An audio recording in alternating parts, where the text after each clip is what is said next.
चलिए फिजिक्स में हम लोग देखते हैं, कल आना हुआ था बल और गति का नियम, आज देख लेते हैं। इसमें कुछ पॉइंट्स हैं और गति नियम, चूंकि एक गति नियम कल हुआ था, 2 गति नियम आज होना है, 3 गति नियम होते हैं। तो आवेग का परिभाषा उससे पहले हम लोग देख लेते हैं। जब कोई बल किसी वस्तु पर कम समय के लिए यानी अल्प अवधि के लिए कार्य करे तो बल और समय अंतराल का गुणनफल आवेग कहलाता है, यानी दोनों का गुना। उसी तरह संवेग क्या, किसी वस्तु के द्रव्यमान और वेग का गुणनफल, ठीक है ना, यानी एम भी यही ना होता है, यही ना होता है द्रव्यमान और वेग, ठीक है। और चूंकि ये सदिश राशि है और इसका ऐसा मात्र किलोग्राम मीटर प्रति सेकेंड होता है। अब न्यूटन की गति का दूसरा नियम हमको कहता है कि किसी वस्तु के संवेग परिवर्तन की दर उस पर लगे असंतुलित बल का अनुक्रमानुपाती होता है, ठीक है, यानी उसी डायरेक्शन में होता है। और यह परिवर्तन बल की दिशा में ही होती है, जिस दिशा में बल कार्य करेगा उसी दिशा में ये अनुक्रमानुपाती होगा। इस नियम से बल का व्यंजक प्राप्त होता है, ये इंपॉर्टेंट पॉइंट है। और उदाहरण में बहुत सारा इसमें हम दिए हैं। क्रिकेट खिलाड़ी द्वारा कैच लेते समय अपने हाथों को पीछे खींचना या ऊंची कूद के खिलाड़ी का स्पंज के गड्ढे पे गिरना, ये सारा का सारा इसका एग्जाम्पल। उसके बाद न्यूटन गति का तीसरा नियम, इसके संदर्भ में ये वो चुटकुला है। चुटकुला क्या है कि होता है ना कि एक मजाकिया चुटकुला वगैरह निकालते हैं लोग। एक क्लास चल रहा था, क्लास में का लड़का तो होता ही है होगा, तो उदाहरण टाइप का लड़का होता है, तो वह लड़का पीछे बैठा हुआ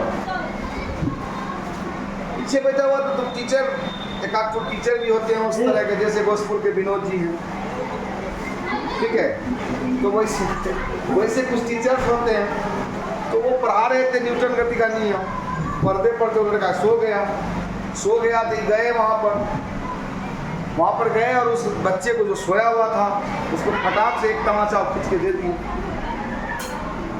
ठीक है। अब वो एक तमाचा जो खींच के दिए विनोद जी, वह बच्चा भी हड़बड़ा के उठा, फटाक से वह भी एक तमाचा दे दिया उठा के। हाँ, बच्चा भी टीचर को दे दिया, जैसे को तैसा कर दिया। अब उसको लाया गया प्रिंसिपल के पास कि भाई देखिए सर, हमको इसको जगाने के लिए एक थप्पड़ मारे, उल्टा के हमको भी मार दिया। प्रिंसिपल बोला ऐसा क्यों? कहा सर विनोदे सर हमको सिखाए थे न्यूटन गति का तीसरा नियम, प्रत्येक क्रिया के बराबर और विपरीत प्रतिक्रिया होती है।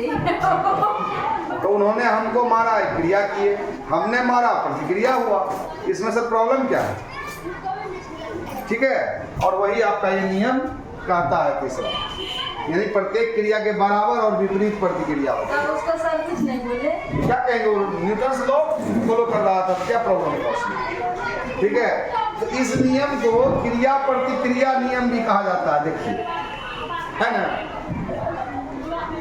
जैसे कि इसमें देखिए, अभी तो उदाहरण हम देवे किए, नाव से पीछे कूदना। नाव से जब कूदते हैं तो नाव पीछे की तरफ भागता है और हम आगे की तरफ भागते हैं, होता है ना ऐसा।